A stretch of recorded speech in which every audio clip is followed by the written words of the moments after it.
بابک خرمدین در دل کوههای آذربایجان در روزگاری آشفته که سایه خلافت عباسی بر ایران زمین گسترده بود، پسری زاده شد از دل خاک و مردم.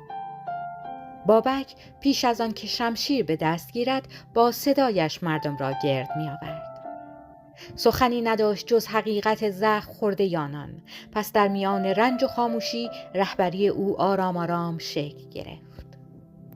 با گسترش فشار خلیفه عباسی، بابک خرمدین به پیش قراول قیامی بدل شد که ریشه در جان مردم داشت. دژبست بر بلندترین صخره‌ها سنگر آزادی شد، جایی که سالها شکست ناپذیر ماند و نامش لرزه بر دل قدرت می انداخت. بابک 20 سال جنگید، در سوز زمستان و داغ تابستان، در دل مه، در میان باران و سنگ. سپاه عباسیان هر بار با غرور می آمد و هر بار در کوهستان‌های تیز و خاموش در برابر او شکست می خورد. تا آنکه سرداری نامدار، افشین، مأمور فرو بردن این شعله شد.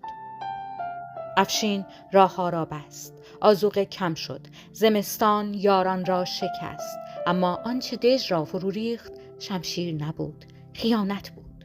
خیانتی که در دل برف و سرمای کوهستان بابک را از بلندای بز پایین کشید. بابک زخمی و خسته تنها راه‌های کوهستان را می شکافت تا شاید بار دیگر به آزادی برسد، اما در ارمنستان به دست کسانی افتاد که بیم خلافت بر جانشان چیره بود. او را تحویل دادند، بی آنکه بدانند تاریخ همیشه چهره خیانت را به یاد می سپارد. او را با زنجیر به سامرا بردند، به دربار معتصم خلیفه عباسی. بزرگترین دشمن خلافت اکنون تنها یک مرد اسیر بود، اما در نگاهش آتشی بود که بر سنگ‌های سرد کاخ سایه می‌انداخت. بابک خرمدین در سال 223 هجری به فرمان معتصم کشته شد. مرگش پایان یک انسان بود، اما آغاز یک نامی که بر دهان باد، بر تارک کوه‌ها، در حافظه مردم آذربایجان و ایران تا امروز جاری است. اگه میخوای با بزرگان و مشاهیر ایران بیشتر آشنا بشی، این کانال رو سابسکرایب کن.